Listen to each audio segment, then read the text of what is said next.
Bonjour à tous. L'association Bien Vivre au Pen Mirabeau a pour but la préservation de la qualité de la vie et l'amélioration de l'environnement des Pénoises et des Pénois. Suite à une détérioration de la qualité de vie de certains habitants, 2 pétitions ont été lancées au sujet de 2 points particuliers. La Gavotte et le chemin de Valsec et le Repos et le chemin des Chauvines. Quasiment 500 signataires se sont mobilisés pour ces 2 pétitions. Du fait des élections municipales, l'association a proposé aux 4 candidats de présenter leurs projets relatifs à la qualité de la vie et à l'environnement et de préciser leurs engagements au sujet des 2 pétitions. Merci à vous 2 pour votre présence. Et pour ceux qui se posent la question, seulement 2 candidats sont présents avec nous. Nous avons une réponse négative de M. Amiel et pas de réponse de la liste Rassemblement National de M. Fusone. Ce qui fait que ce soir, nous avons le plaisir de questionner Rosie Inaudi de la liste Nous Pénois, accompagnée de son colistier M. Couvert, et Romain Amaro de la liste Ensemble pour les Pen Mirabeau. Et merci à vous 2 pour votre présence, votre disponibilité et votre intérêt pour les problématiques que nous avons à cœur. Ce Facebook Live a pour objectif de mieux vous connaître et d'obtenir des engagements de votre part au sujet des problématiques actuelles. Pour ce faire, nous allons vous poser des questions qui vous ont été envoyées préalablement. Nos échanges vont durer 1 heure environ et vous aurez le même temps de parole pour vous exprimer. À l'issue de ce Facebook Live, nous espérons que nos spectateurs auront mieux cerné vos ambitions pour préserver notre qualité de vie et notre environnement. Voici les questions. Bonjour Rosie Inaudi, bonjour Romain Amaro. De nombreuses Pénoises et de nombreux Pénois voient leur commune évoluer avec une détérioration de leur environnement.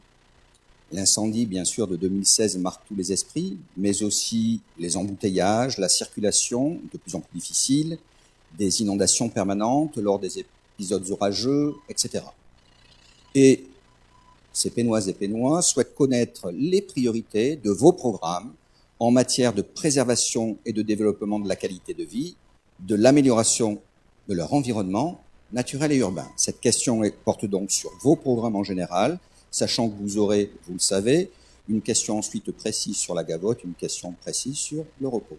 Merci pour vos réponses. Rosie Inaudi, vous commencez ? Je commence.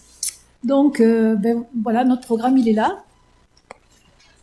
Vous pourrez le retrouver sur le site www.noupénois.com. Donc, c'est vrai qu'aujourd'hui, je vais être obligée de le déballer, mais ce ne sera pas assez exhaustif. Donc, je vous invite à le regarder sur le site. La deuxième chose, c'est que je voudrais faire une mise au point. Première mise au point, c'est que contrairement aux rumeurs qui courent, notre liste existe toujours au 2e tour. Et nous avons le soutien officiel du parti EELV et nous attaquons en justice toute personne qui utilise abusivement ce logo EELV pour dire le contraire. Voilà. Nous sommes la seule liste de gauche. Alors maintenant, on va en venir à notre projet.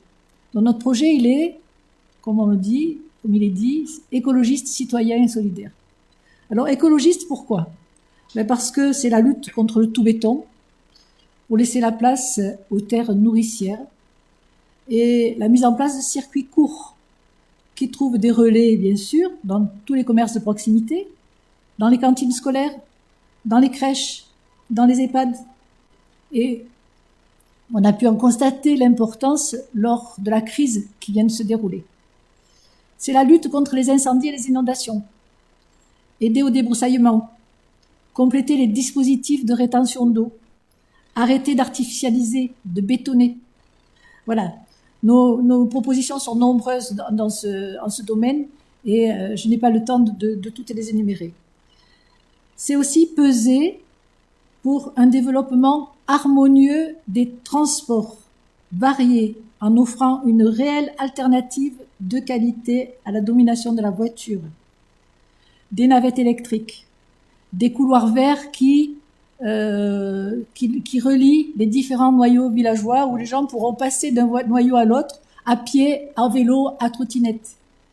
C'est des pistes cyclables.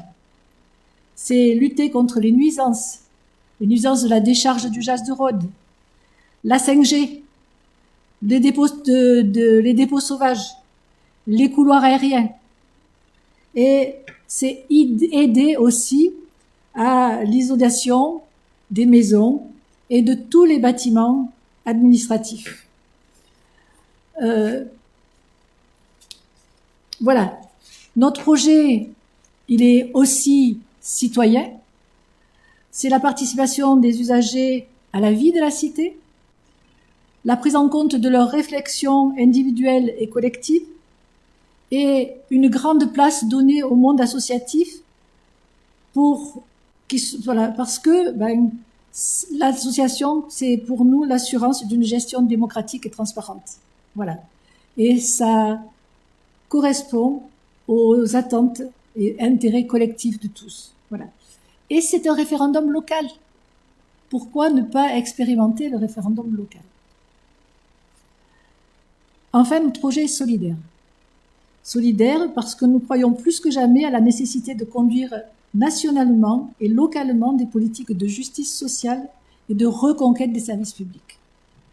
Nous privilégierons la réalisation de programmes de logements sociaux intégrés à leur environnement. Les jeunes des peines doivent pouvoir vivre aux peines et se loger aux peines. Et souvent, les jeunes n'ont pas de moyens et la seule façon de pouvoir rester aux peines, c'est qu'on puisse construire pour eux aussi des logements où ils puissent accéder à des loyers raisonnables. Voilà. Nous nous sommes opposés à la fermeture du centre social. Nous le réouvrirons. Nous travaillerons pour obtenir le retour à une ouverture quotidienne des 2 bureaux de poste. Ce matin encore, aujourd'hui même, nous étions avec les postiers parce que eux aussi revendiquent et luttent contre la fermeture des bureaux de poste, et nous étions avec eux. Voilà. Et nous nous mobiliserons pour la construction de 2 crèches, la construction d'un lycée pour les 3 communes, Septem, Cabriès et les Pennes Mirabeau. Et nous nous mobilisons aussi pour l'emploi en mettant en place des entreprises à but d'emploi et pour veiller aussi à ce que tous les chômeurs puissent être accompagnés. Je vous invite à regarder ce que sont les entreprises à but d'emploi sur Internet. Voilà. Merci Roselyne Audy. 5 minutes pile pour cette première présentation. Romain Amaro, quelles sont vos priorités en matière de préservation de la qualité de vie et d'amélioration de l'environnement des Pénoises et des Pénois? Déjà, un grand merci à toute l'association pour avoir organisé ce moment d'échange.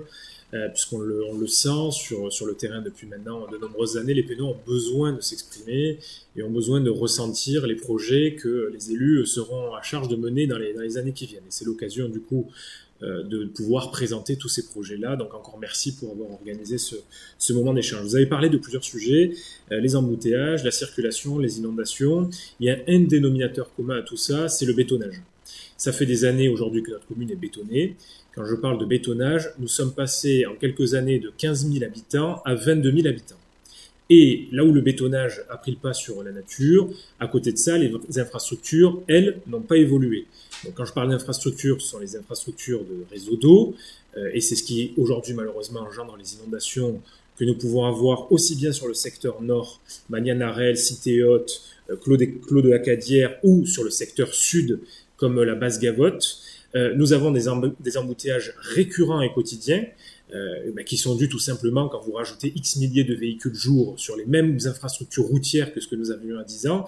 Forcément, ça crée des goulots à certains endroits et ça rend la vie beaucoup plus difficile pour les Pénois. Vous avez parlé de circulation et c'est encore une fois dû à ce bétonnage intensif. Donc l'un des premiers engagements que je tiens et que je tiens depuis de nombreux mois maintenant, c'est nous allons mettre le pied sur le ballon en termes d'urbanisation. Il faut arrêter urgemment le bétonnage intensif qu'on a connu sur la commune. Ça, c'est le premier point. Comment nous allons le faire? Nous allons modifier le plan local d'urbanisme, puisque je rappelle que la municipalité est en charge à 100% de son PLU et que la municipalité est toujours en train de travailler dessus jusqu'au mois de décembre 2020. Donc nous aurons l'occasion de pouvoir réviser avec la population le plan local d'urbanisme qui est bien sûr en finalité tamponnée par la métropole, mais c'est bien la municipalité qui est en charge de ce dossier. Le deuxième point sur lequel nous nous sommes engagés, c'est des points sur lesquels j'échange énormément avec la population depuis 6 ans maintenant, c'est l'évolution de nos infrastructures. Des infrastructures en termes de réseau des eaux humides, de gestion des eaux pluviales. Aujourd'hui, il faut activement travailler sur le secteur de la Basse-Gavotte et le secteur nord. Comment nous allons le faire? Nous allons adapter les réseaux d'eau pour la gestion des eaux pluviales, l'assainissement, et nous allons retravailler sur certains bassins de rétention, comme celui de la Cité Haute et celui de la Basse-Gavotte, où nous travaillerons avec la municipalité de Septem sur une mise en œuvre du bassin de rétention très rapidement. Donc ça, c'est en termes de gestion des infrastructures municipales qui auraient dû déjà être faites depuis 10 ans face à l'urbanisation que j'évoquais tout à l'heure. Le deuxième point, pour bien vivre au Pen Mirabeau, il faut avoir plus de sécurité. Comment nous allons mettre en place plus de sécurité? Comme je l'évoque depuis maintenant de nombreux mois, je n'appliquerai ni plus ni moins que ce que me demande la population, c'est-à-dire rétablir la police municipale de nuit. Donc ça, c'est un engagement sur lequel nous travaillerons avec nos agents de police municipale immédiatement dès que nous serons élus. La police municipale aujourd'hui s'arrête à 1h du matin depuis le mois de novembre 2016. Nous la réintroduirons 7 sur 7, 24/24, avec plus de moyens techniques, financiers et humains pour pouvoir répondre à cette exigence. Le point sur la sécurité, plus de moyens pour répondre à une demande des Pénois, c'est la tolérance zéro sur les incivilités. Comment ça va se faire? Ça va se faire par une période de pédagogie, puisqu'il faut absolument accompagner et être pédagogue sur le sujet, et mettre en place les actions si nécessaire derrière avec nos agents ASVP et notre police municipale, et ça nous travaillerons avec eux. Et le dernier point concernant le bien vivre, c'est le déplacement. Aujourd'hui, la plupart des Pénois se déplacent en voiture. Il va falloir absolument que nous rendions plus facile le déplacement piétonnier, puisqu'aujourd'hui, je vous rappelle que la municipalité demande à la population de se déplacer soit à pied, soit à vélo, mais c'est difficile pour la plupart des Pénois de rejoindre les grands axes de la commune, car pour sortir des quartiers, il n'existe pas de trottoir. Je prends des quartiers qui existent depuis des années, comme la Voilerie, la Gavotte, de nombreux quartiers sur les Pen Mirabeau n'ont pas de trottoir. Nous allons travailler sur ce point-là. On demande à la population de prendre le vélo, mais la plupart des pistes cyclables soit n'existent pas sur la commune des Pen Mirabeau, soit aujourd'hui ne sont pas utilisables de bout en bout. Il vous reste 40 secondes. Et le dernier point, ce sera sur les transports en commun. Donc ce secteur-là est à charge de la métropole. C'est aujourd'hui la métropole qui gère les transports en commun. Mais le rôle de l'élu local, et c'est en ce sens que je travaillerai avec mon équipe, nous allons immédiatement travailler avec la métropole sur la mise en place de bus beaucoup plus petits, électriques, qui vont permettre de répondre à la demande des Pénois, qui est de sortir des quartiers. Quand je vois qu'aujourd'hui on envoie toujours des bus énormissimes qui fonctionnent encore au gazole dans nos petits quartiers, il faut absolument des bus plus petits, électriques, qui permettent de ramener la population sur les grands axes avec les bus type Zénibus. Merci. Passons tout de suite à une autre question. Très bien. Donc, bonsoir Madame Elodie, bonsoir Monsieur Couvert et bonsoir Monsieur Amaro. Une pétition a été mise en ligne par l'association Bien Vivre au Pen Mirabeau. Les 342 signataires de cette pétition demandent la remise en double sens du chemin de Valsec et l'annulation du projet de rond-point à la place des Tabords. Ma question sera la suivante. Quelle réponse apporterez-vous à ces Pénois en colère? Donc sur l'ensemble un peu qui est constitué par tout le projet de la Gavotte, d'abord une remarque un peu générale sur ce projet, avant de rentrer dans les questions de circulation. Nous sommes évidemment très favorables à tout projet comme celui-là à vocation scolaire, culturelle et sociale, c'est-à-dire que ça c'est quelque chose qui nous paraît très important. Mais ce qui nous paraît important aussi, c'est que ce type de projet se fasse bien au service d'une solidarité indispensable à la cohésion de nos quartiers. Donc par rapport à ça, bon, sur la petite enfance, sur l'école, il n'y a pas de remarque particulière. La question est sur tout ce qui va être activité autour de la bibliothèque, où, de ce qu'on a compris, nous ne voulons pas de mise en concurrence des associations. Aujourd'hui, on sent qu'il y a une volonté d'être dans une logique de start-up association, pour les mettre en concurrence, ce qui est en général un moyen élégant de tuer le modèle subventionné, qui est souvent considéré comme un peu trop rebelle par les municipalités. Et par rapport à ça, la façon dont le centre social de la Gavotte a été proprement assassiné en est un bon exemple et sera le premier combat qu'on souhaitera mener. Sur les questions de circulation, deux idées fortes sur ce secteur-là. D'abord, tout simplement le bon sens. C'est-à-dire qu'à un moment donné, n'importe quelle municipalité doit avoir la sagesse de regarder ce qui se passe. Là, pour être un riverain, effectivement, la mise à sens unique du chemin de Valsec a été expérimentée pour la phase de travaux. Ça, c'était légitime en phase de travaux de tester ça. Tous ceux qui habitent par là ont pu constater que ça marche pas, que c'est pas adapté, que à l'évidence, le chemin de Valsec est un axe structurant qui est fait pour une circulation un peu plus abondante, alors que ce qui était le chemin des petits cadeneaux, que je crois qu'on a renommé la rue de la Dentelière pour dire que c'est plus un chemin, n'est pas adapté. Bon, donc là, première chose, effectivement là-dessus, il y a une réflexion à avoir. Par contre, deuxième aspect de la question, c'est que il faut pas que ça soit un moyen de simplement rétablir le tout voiture. Il faut en profiter de l'occasion pour réinventer la mobilité, se poser toutes les questions qu'on doit se poser, et ça sera vrai sur les autres secteurs. Notamment, à l'évidence, il faut qu'on profite de ce genre d'aménagement pour renforcer la place des modes doux, des vélos, des piétons. Là-dessus, je pense que là, c'est un point où on peut se rencontrer sans problème. Et il nous semble important aussi, là, en l'occurrence, il y a une école. Aujourd'hui, quand vous regardez comment fonctionne cette école, on sent que l'immense majorité des parents s'approchent le plus possible de l'école en voiture, quitte à créer des bouchons, etc. Je pense qu'il est important de profiter de cette occasion-là pour réfléchir, de faire de cette école peut-être un pilote pour d'autres écoles de la commune, de façon à voir comment on peut modifier les pratiques, favoriser un accès en mode doux. On a envisagé, il y a d'autres communes qui ont mis en place des systèmes de vélobus, etc., qui peuvent être très intéressants et changer le regard des enfants sur les mobilités. Accepter peut-être que les parents qui sont obligés de prendre la voiture se garent un peu plus loin et faire du devant de l'école un endroit plus convivial où les parents se rencontrent de courir en permanence. Voilà. Donc il y a vraiment ce travail-là à faire. Et à faire avec les habitants du quartier, avec les usagers. C'est-à-dire que je pense qu'une des idées fortes qui nous guide, c'est de sortir de cette idée où il y aurait quelque part des cerveaux supérieurs qui seraient capables de décider, de savoir ce qui est bon pour le peuple, entre guillemets.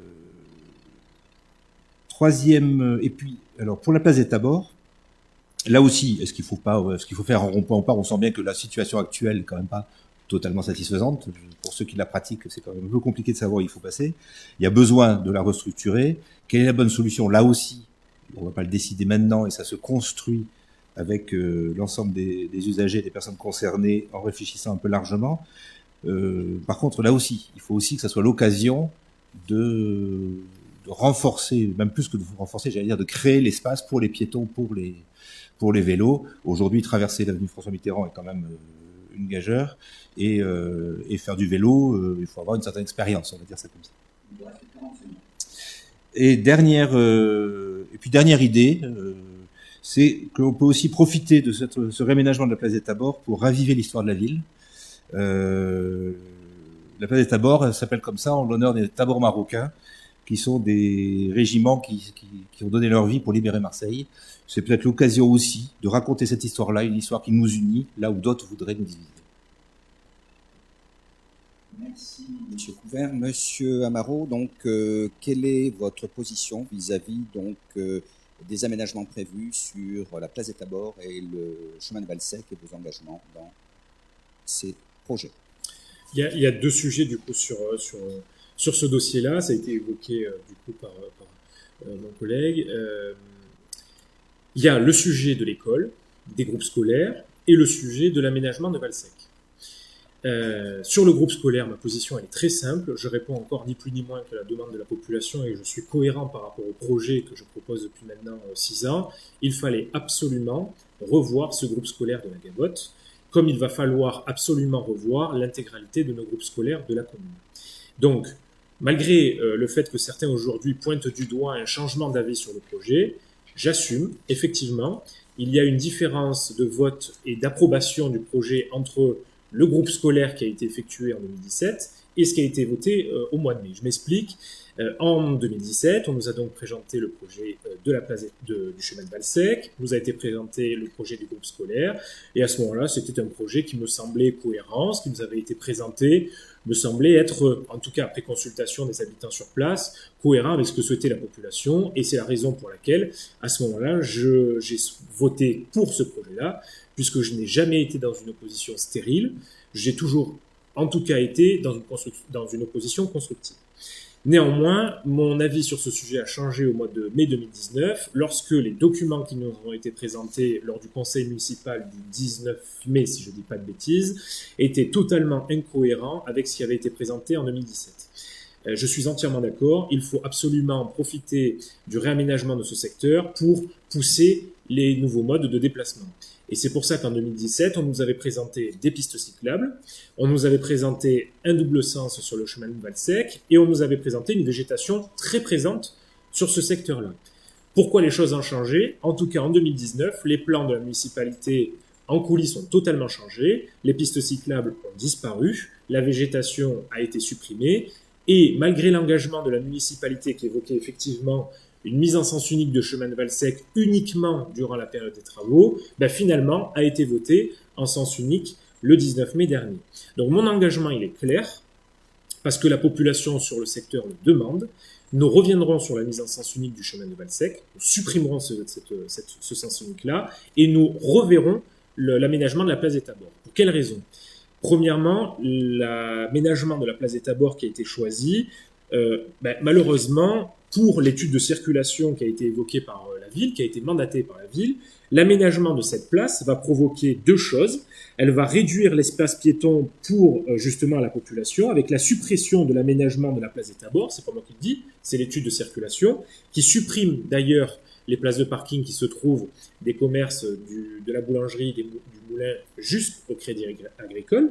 Et deuxième point, l'étude de circulation stipule que l'aménagement choisi par la ville va favoriser la vitesse de circulation sur la RD 113, pénalisant ainsi l'insertion des véhicules en provenance du chemin de Valsec et des petits cadeneaux. Donc on voit bien que l'aménagement qui a été choisi par la ville ne viendra pas solutionner des problèmes de déplacement sur le secteur, bien au contraire. Donc ça, c'est concernant l'aménagement de la place des Tabords et le chemin de Valsec. En tant que conseiller municipal, j'ai d'ores et déjà mené une action sur ce sujet. J'ai engagé un recours gracieux auprès de la municipalité que j'ai transmise aussi au préfet afin de bloquer pendant 2 mois les travaux sur le secteur de Valsec. Pas Victor Hugo et le groupe scolaire, les travaux continuent, mais en tout cas pour le chemin de Valsec et la place des Tabords, les travaux sont bloqués pendant 2 mois, ce qui va nous permettre, si la population nous élit le 28 juin prochain, de pouvoir revoir avec la population l'aménagement de la place des Tabords et du chemin de Valsec. Donc ça, c'est concernant Valsec. Point important, pourquoi le réaménagement de Valsec? Puisque derrière, il y a un projet immobilier de 1000 logements sur le secteur de Valsec, et c'était la condition sine qua non de l'étude de circulation pour engager le projet de 300 logements à l'horizon 2020 sur le secteur de la Gavotte. Ces logements, tous les Pénois les connaissent, puisqu'il s'agit du Clos des Cigales et des logements sociaux qui se trouvent sur l'ancienne sécurité sociale. Et cette étude de circulation fait état à l'horizon 2030 de l'arrivée de 1000 logements sur la campagne Valsec. Alors, la municipalité a répondu que c'était impossible, que c'était en zone rouge. La réponse est faux. Ces documents-là sont disponibles sur le site de la préfecture. La commune a déclassé ces parcelles-là en 2017 et la municipalité stipule maintenant qu'elle ne peut pas malheureusement bloquer des initiatives privées. C'est totalement faux puisque, comme vous le voyez sur ces plans qui sont disponibles sur Internet, quasiment la moitié des terrains sont à la municipalité, sont municipaux et c'est bien ici que sont prévus les 1000 logements. Pour bloquer ça, il n'y a qu'une seule possibilité. La municipalité doit, et c'est ce en quoi je m'engage, reclasser ce secteur en zone rouge. Merci messieurs. Une nouvelle question. L'association a également lancé une pétition pour le quartier du Repos. Les 150 signataires demandent à réduire le trafic de véhicules sur le chemin des Chauvines, qui est pour rappel un petit chemin au sein du hameau du Repos. Or, de nombreux habitants des communes alentours ou d'autres quartiers s'en servent comme voie de délestage. On y a totalisé 2819 passages de véhicules en 24 heures, entre le lundi 15 juin midi et le mardi 16 juin midi. Quelle solution pouvez-nous proposer à ce quartier pour premièrement réduire le trafic à ses seuls riverains et deuxièmement y réduire la vitesse.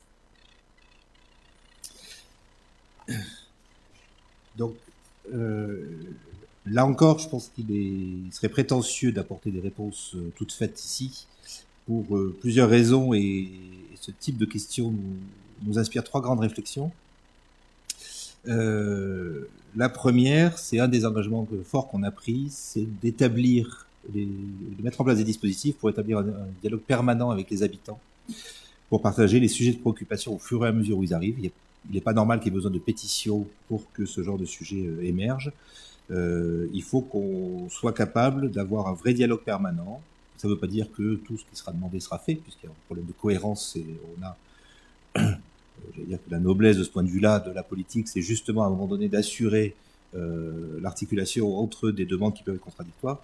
Par contre, c'est d'avoir un dialogue permanent pour pouvoir apporter des réponses, faire mûrir les choses. Ça, c'est le premier point. Le deuxième, c'est que on sent bien que ce type de question ne peut pas être abordé simplement sous l'angle de est-ce qu'on va mettre des panneaux, est-ce qu'on va mettre des réductions de vitesse, des choses comme ça.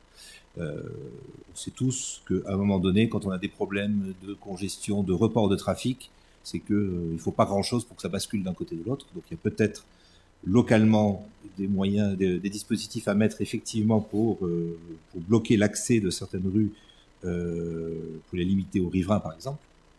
Mais surtout, il nous paraît important d'élargir la réflexion pour envisager la question de la mobilité plus globalement, éviter que la voiture soit le seul recours, et on est les premiers à s'en apercevoir, c'est-à-dire que pour aller de là des Pennes Mirabeau à la plupart des endroits autour où les gens peuvent travailler, etc., ou faire des courses, aujourd'hui, hélas, la voiture est pratiquement le seul moyen. Donc le vrai enjeu aujourd'hui va être de peser sur tous les choix en matière de transport, de proposer effectivement des systèmes de minibus, de petits bus électriques, de navettes électriques adaptés à la taille des quartiers. Donc là aussi, effectivement, heureusement, il y a des sujets comme ça qui font convergence parce qu'ils sont évidents. De favoriser tout ce qui est mode doux. On est quand même sur une commune dont les dimensions favorisent le vélo, et surtout maintenant qu'il y a des vélos électriques, pour faire assez régulièrement la Gavotte, le chemin du Pas de la Mue, je peux vous dire que ça se fait vraiment facilement.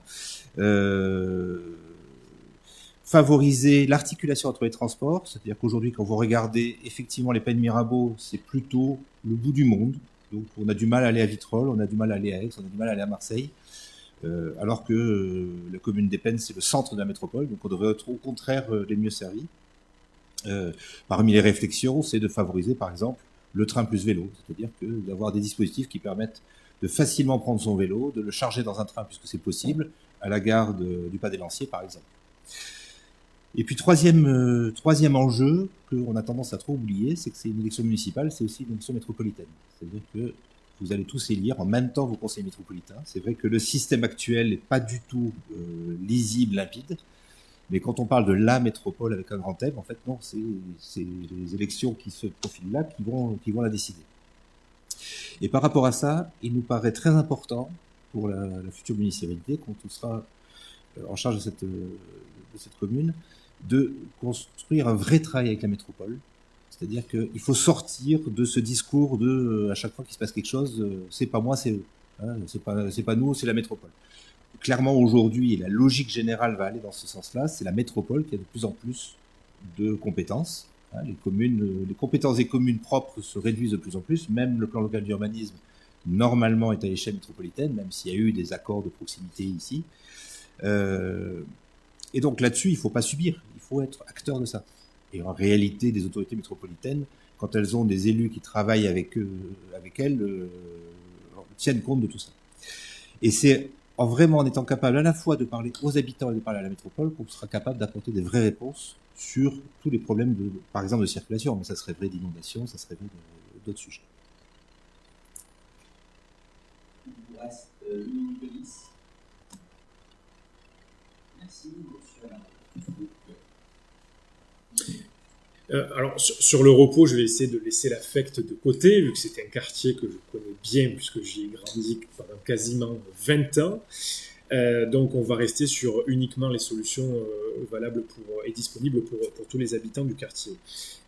Sur le secteur du repos, c'est un quartier qui aujourd'hui se retrouve au milieu du bétonnage dont on évoquait tout à l'heure, mais il faut être totalement transparent, pas uniquement le bétonnage pénois, puisque le repos se retrouve aujourd'hui en plein cœur du bétonnage et pénois et vitrolé, puisqu'il faut se rappeler qu'il y a des centaines de logements qui se sont construits il y a maintenant quelques mois au niveau du Lidl de Vitrolles, et le repos subit une grande difficulté, c'est que face au congestionnement constant de la RD 113, qui monte donc de Menric jusqu'au village et jusqu'au tunnel.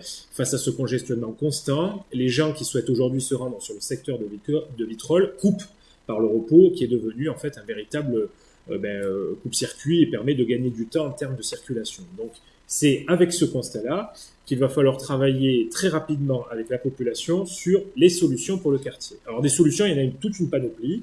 Il en existe plusieurs, mais je suis d'accord sur un point, il ne faut pas arriver avec un projet qui est préétabli. Cette panoplie de solutions, elle émane des services sur lesquels nos agents sont en capacité, parce que ce sont des professionnels qui ont les compétences de pouvoir travailler sur ces solutions-là. Derrière, nous serons dans l'obligation, puisque ça fait partie des engagements que nous tenons dans le projet, de travailler sur les solutions que les riverains souhaitent. C'est en ce sens que nous souhaitons aller, que ce soit à la Gavotte, au repos, et plus globalement sur toute la commune, il faut que les solutions qui soient mises en œuvre soient réfléchies, travaillées, mises en place avec les Pénois, pour les Pénois. Donc sur le repos, on a de nombreuses solutions qui sont possibles, et c'est avec les résidents et les riverains que nous travaillerons ce point-là. Il y a maintenant une autre action que nous allons mener, qui fait partie du programme que nous proposons depuis le mois de janvier, qui aura un impact direct sur la vie du repos, c'est le réaménagement du vieux village. Il faut redynamiser le vieux village, il faut le rendre vivant, et c'est en ce sens que nous allons mettre le vieux village à sens unique. Alors pareil, en travaillant avec les riverains, en travaillant avec eux sur les solutions adéquates pour le sens unique, mais nous mettrons à sens unique le vieux village. Pour quelles raisons ça aura un impact direct sur le repos? Aujourd'hui, la RD 113 est constamment congestionnée de par l'afflux d'automobilistes sur la RD 113 qui, malheureusement, sont bloqués à 2 niveaux, la sortie du tunnel du village et le fameux carrefour que tous les riverains de la Renardière, de la Cité Haute connaissent et qui est invivable tous les matins et tous les soirs. En mettant à sens unique le village, nous allons supprimer le feu rouge de sortie du tunnel, ce qui va drastiquement fluidifier la RD 113 et en travaillant sur les solutions que nous mettrons en place sur le repos et en parallèle sur la fluidification de la RD 113 par la suppression de ce feu rouge, nous allons donc inciter les Vitrolais et les Pénois à rester sur la RD 113 plutôt que de traverser le repos comme c'est le cas à l'heure actuelle. Alors, je ne sais pas de quand date le relevé des 2819 véhicules, mais c'est un chiffre ahurissant, et en tout cas, ce n'est pas du tout ce que j'ai connu quand j'étais petit, et il faut absolument que nous travaillions sur ce point. Sur les transports en commun, tout à l'heure, je le disais, ce que je regrette, moi, aujourd'hui, c'est que la commune évolue démographiquement, mais ses services diminuent. Quand j'étais petit, quand j'ai dû aller au collège, quand j'ai dû aller au lycée, j'étais en totale autonomie pour pouvoir me rendre avec les transports scolaires, soit au collège Jacques Monod, soit au lycée Jean Monnet, soit plus tard, quand j'étais à la faculté d'Aix-en-Provence, pour me rendre à la faculté d'Aix. Sauf qu'aujourd'hui, je le vois, de par ce que me remontent les parents d'élèves, ce niveau de service diminue. Comment peut-on m'expliquer qu'avec une démographie croissante, le service diminue? L'explication, elle est simple, et je vous rejoins sur ce point-là, c'est parce qu'aujourd'hui, il faut des élus au sein de la commune des Pennes-Mirabeau qui ne soient plus passifs face à la métropole, mais qui soient actifs. Ça, je m'y engage. Tant que nous n'aurons pas travaillé avec l'État et la métropole sur le niveau de service de transport que la commune des Pennes-Mirabeau doit avoir, et sur les réaménagements de la voirie, nous ne lâcherons pas la métropole sur ce sujet. Donc voilà mes engagés pour le quartier j'adore tous les quartiers des Pennes, j'adore tous les villages, mais je dois être honnête, c'est le quartier de mon cœur, parce que c'est le quartier qui m'a vu grandir, mais voilà globalement, en tout cas, les actions que nous mènerons sur toute la commune, et principalement sur le quartier du repos. Merci messieurs pour ces précisions concernant ces 2 points noirs sur lesquels notre association a été saisie. En guise de conclusion, Madame Elodie, pouvez-vous en 1 minute nous dire quelles sont vraiment les priorités sur lesquelles vous voulez axer votre programme et communiquer donc ces priorités à nos auditeurs? Les priorités, c'est évidemment les priorités écologistes. Voilà. Mais moi, je voudrais conclure qu'aujourd'hui, si vous voulez, se dessine un monde qui est fait de sacrifices pour le plus grand nombre. Or, ce monde, nous n'en voulons pas. Notre projet est le seul qui a anticipé le monde d'après, qui a anticipé la crise. Et nous aspirons toujours, si vous voulez, à un monde plus juste, un monde plus écologique. Voilà. Pour cela, Open Mirabeau, comme vous le disait mon collègue, vous aurez besoin d'élus de proximité, combatifs, mobilisés avec vous et pour vous. Voilà. Et nous, avec la liste Nous Pénois, nous serons là. Merci beaucoup, Rosie Enodi. Romain Amaro, donc en 1 minute, pouvez-vous synthétiser votre projet et les actions prioritaires concernant donc la qualité de vie et l'amélioration de l'environnement pour les Pénoises et les Pénois? Avec mon équipe Ensemble pour les Pennes Mirabeau, depuis le mois de janvier, nous avons donc diffusé un programme qui synthétise tout ce que nous travaillons depuis maintenant 6 ans. Ce programme, il est très simple. Ce que je propose aux Pénois, c'est d'avoir enfin au Pennes Mirabeau le niveau de services et d'infrastructures que notre commune mérite.